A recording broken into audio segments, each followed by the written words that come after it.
Tahukah kamu bahwa jumlah pengguna internet di Indonesia menurut Asosiasi Penyelenggara Jasa Internet Indonesia atau APJII tahun 2021 menunjukkan bahwa sekitar 196 juta atau 73,7% penduduk Indonesia telah menggunakan internet.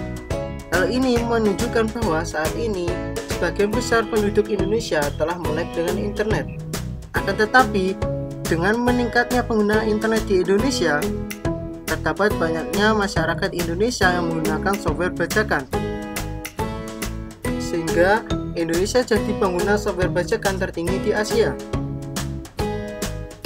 Berdasarkan laporan aliansi perangkat lunak atau BSA Global Software Survey tahun 2018, angka pemakaian perangkat lunak bajakan di Indonesia mencapai 83%. Angka tersebut merupakan yang tertinggi dibandingkan dengan rata-rata di Asia Pasifik sebesar 57%. Hal ini cukup mengkhawatirkan dengan memiliki persentase yang tinggi. Mengapa? Karena dengan persentase yang tinggi tersebut, data pribadi warga yang tersimpan di dalam komputer-komputer perusahaan rentan terhadap ancaman cyber. Secara khusus, SafeNet, Southeast Asia Freedom of Expression Network, menyerukan agar pebisnis di sektor perbankan, keuangan, teknologi, dan e-commerce untuk sepenuhnya menggunakan perangkat lunak resmi guna melindungi data sensitif pelanggan mereka. Banyaknya informasi yang beredar tentang maraknya pembajakan software di Indonesia. Kita menggunakan sesuatu untuk menangani hal tersebut. Lalu kami dari Fosti UMS mencoba solusi untuk mengurangi penggunaan software bajakan di Indonesia. Kemudian kami mengembangkan sebuah operating system yang bernama Kayon OS.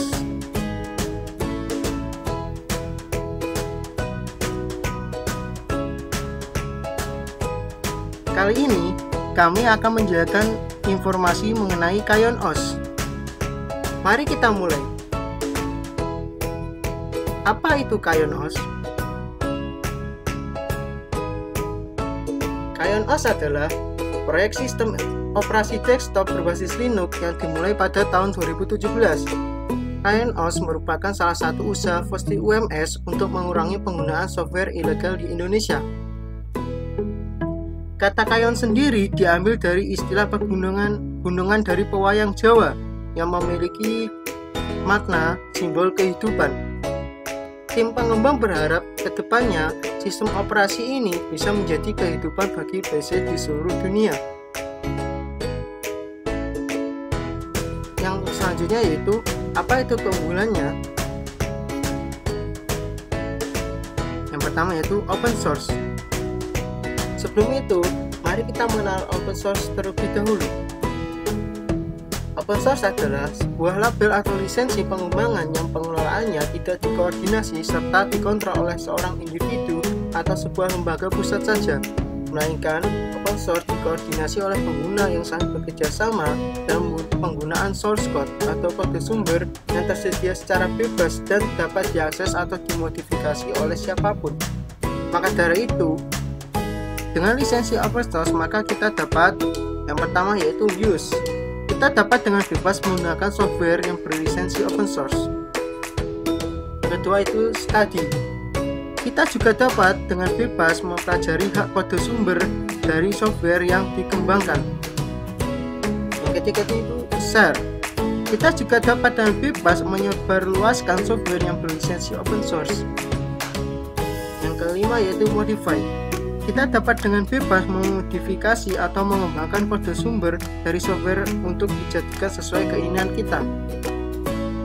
Salah satu contoh yang berlisensi open source yaitu Kayon OS.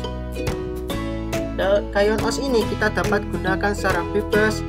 Kita dapat mempelajari kode sumber dari Kayon OS ini, lalu menyebarluaskan Kayon OS serta memodifikasi Kayon OS menjadi sesuai keinginan kita.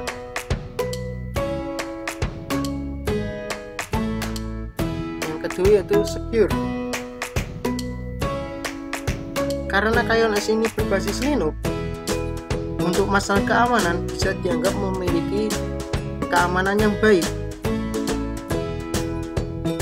Setiap program di Linux, baik aplikasi maupun virus, membutuhkan otorisasi dari administrator berupa password. Saat Anda menggunakan KaionOS ini, maka aplikasi ataupun virus tidak akan bisa berjalan tanpa kata sandi yang diketik. Yang ketiga yaitu can revive older computers. KaionOS dapat berjalan di komputer atau laptop yang memiliki spesifikasi rendah. Mengapa? Karena KaionOS merupakan hasil dari remastering Ubuntu 18.04 yang memiliki desktop environment XJFE yang mengandalkan kecepatan, keringanan, menarik secara visual, dan mudah digunakan.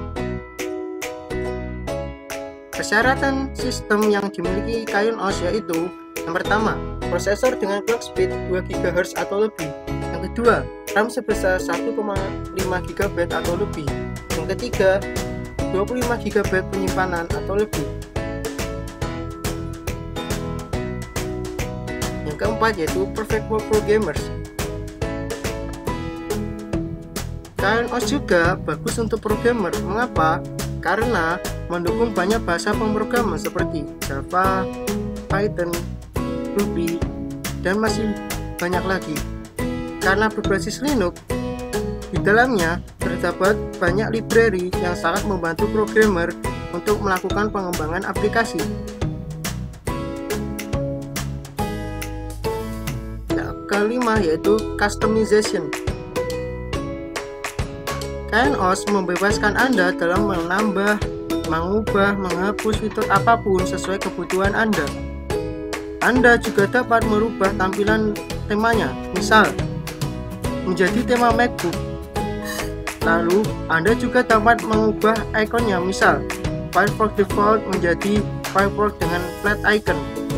Dan masih banyak lagi yang dapat Anda kustomisasi sehingga tampilannya menjadi menarik.